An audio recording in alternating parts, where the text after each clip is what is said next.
Eh, Saudara sekalian, para pendengar, saya ingin bicara sesuatu tentang paradigma yang sangat mengganggu gagasan-gagasan pemikiran saya selama ini.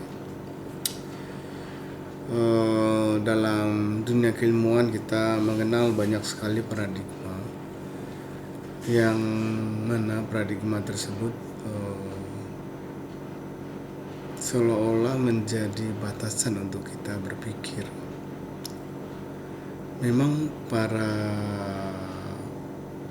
pakar, para ahli-ahli sebelumnya melihat bahwa jika kita berpikir tanpa mendasarkan satu paradigma, khususnya dalam ilmu sosial, maka kita menghadapi berbagai macam masalah menyangkut pengukuran, pemahaman, dan standpoint, itu yang sering disebut. Misalnya kita seorang strukturalis yang menganut paham struktural, sangat mementingkan bahwa melihat sesuatu harus berdasarkan pada satu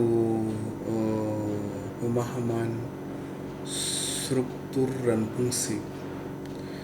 Jadi manusia dilihat sebagai bagian pada struktur dan fungsi, kehidupan dilihat sebagai satu strata-strata sosial yang menentukan interaksi sosial, hubungan sosial, dan pembentukan kebudayaan. Begitu juga kalau kita melihat bahwa paradigma materialisme, bahwa semua orang, semua yang benda ataupun yang dilihat di dunia ini, anak dasar analisisnya bahwa kita sangat dipengaruhi oleh materi-materi yang melingkupi satu benda tersebut. Jadi kita tidak bisa melihat kebudayaan ataupun bentuk-bentuk bentuk-bentuk hubungan sosial, relasi sosial misalnya, pola-pola kebudayaan yang ada dalam masyarakat, itu dibentuk dan dipengaruhi oleh lingkungan fisik material. Nah, misalnya orang yang berada di padang pasir tentu berbeda dengan orang yang berada di laut, pinggir pantai. Orang yang berada di pegunungan tentu berbeda orang yang berada di pinggir pantai. Orang yang berada di hutan akan berbeda dengan orang yang ada di kota. Jadi lingkungan material yang ada di dekatnya lah yang mempengaruhinya. Banyak sekali pemikiran yang berkembang terutama dalam ilmu sosial, khususnya antropologi. Misalnya kita mengenal teori interpretatif simbolik, bahwa kebudayaan manusia itu terbentuk dari interpretasi dan simbol-simbol yang berkembang di masyarakat. Jadi kebudayaan itu diwakili melalui simbol-simbol. Misalnya ada paradigma strukturalisme yang menyatakan bahwa apa yang mendorong terbentuknya kebudayaan itu adalah struktur berpikir yang ada dalam setiap manusia. Saya sebenarnya agak kecewa ketika menghadapi sebuah perkuliahan di mana dalam sebuah perkuliahan itu terdapat banyak sekali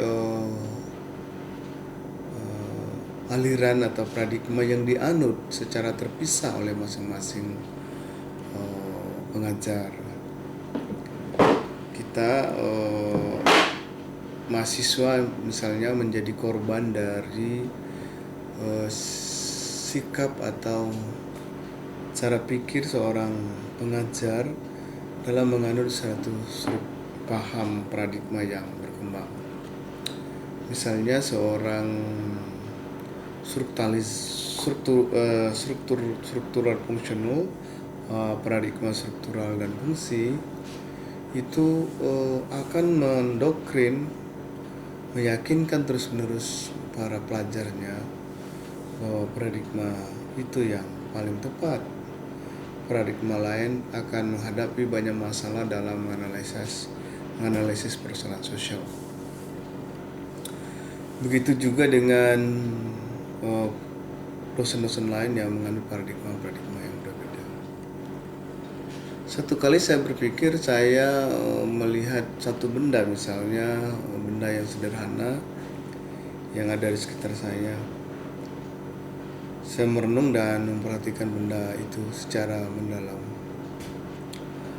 Apakah ada bagian dari paradigma? Apakah ada dari benda tersebut yang mengabaikan paradigma ilmu sosial yang berkembang? Saya menemukan satu pemahaman yang sederhana bahwa ternyata memang paradigma itu adalah lahir dari kemampuan manusia dalam memahami satu teks atau satu evidence atau satu komunitas masyarakat dengan kemampuan interpretatif atau kemampuan konstruktifnya masing-masing. Jadi saya mencoba melihat jam misalnya. Jam ini bisa nggak dilihat secara struktural fungsional? Bisa nggak dilihat secara struktur lazim? Bisa nggak dilihat dari materialisme? Bisa nggak dari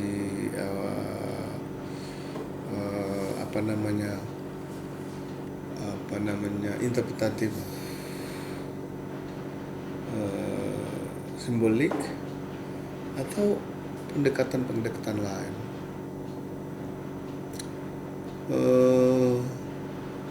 Dengan kekuatan pikiran yang saya miliki, saya menyimpulkan bahwa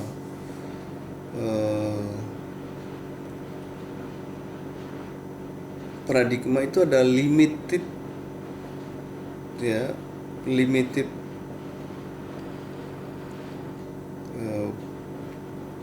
power, kemampuan yang terbatas yang dimiliki manusia untuk memahami oleh benda tersebut. Jadi manusia tidak bisa memahami secara keseluruhan terhadap benda tersebut. Karena orangnya banyak, maka dia akan menggunakan kemampuan-kemampuannya masing-masing.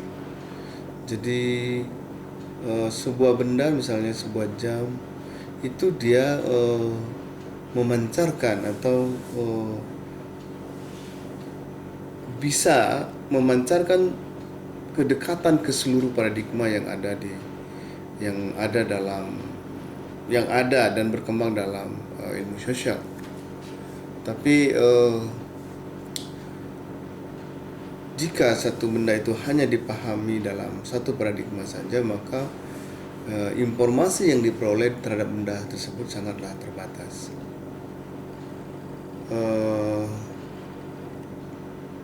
Sekali lagi saya ingin menegaskan bahwa bisakah kita bebas dari paradigma tersebut sehingga pikiran kita tidak dikungkung oleh kepentingan pendahulu untuk menunjukkan kekuasaan akademik yang mereka miliki. Saya menyatakan bahwa agak sulit memang kita bebas dari kekuasaan para pemikir terlebih dahulu, tapi kita bisa mengabaikan pemikir terlebih dahulu dengan melihat satu benda dengan cara pandang kita sendiri. Jadi kita juga punya kemampuan yang berbeda terhadap satu benda. Kemampuan itu bisa dipakai dengan menggunakan alat paradigma yang berkembang, tapi bisa juga dia hanya sebatas informasi saja. Jadi Saya menginginkan bahwa pada satu saat saya ingin sekali melihat satu benda itu tidak terpaku pada satu paradigma, tapi mencoba mengambil informasi-informasi dari paradigma itu, sehingga saya ingin lebih kaya memahami satu benda atau menganalisis satu benda dengan tahapan, misalnya mengkategorikan benda itu berdasarkan paradigma keilmuan, paradigma ilmu sosial. Kemudian kita merumuskan satu nilai yang lebih dekat kepada nilai benda tersebut, kepada lebih dekat dengan paradigma tersebut. Maksud saya bahwa kita mencoba membawa benda itu kepada lintas paradigma dan melihat apa yang ingin disampaikan benda itu haruslah pada posisi yang bebas dari interpretasi dari ilmuwan dahulu. Saya agak khawatir terhadap perkembangan paradigma yang begitu mencekam, karena bagi saya itu adalah sebuah ancaman terhadap kebebasan berpikir kita. Ya, pilihan-pilihan yang paling sederhana misalnya kita pakai saja seluruh paradigma sebagai saya katakan dulu. Tapi bisa juga kita melakukan secara ekstrim bahwa abaikan seluruh paradigma, mari kita berpikir menggunakan alat dan indikator tersendiri. Akhirnya video ini saya buat untuk menyampaikan paradigma mungkin sampai pada satu saat akan menuju sebagaimana perkembangan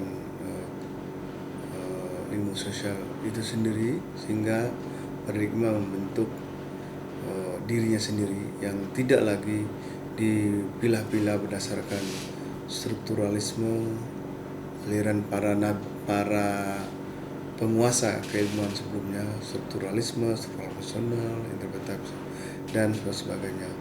Demikian teman-teman, kalau saya sangat mengharapkan pandangan ini, karena akhir ini saya agak sulit menulis, sehingga saya menyampaikan pendapat ini melalui video, karena ya mungkin ini cara saya awal untuk mempromosikan pemikiran saya.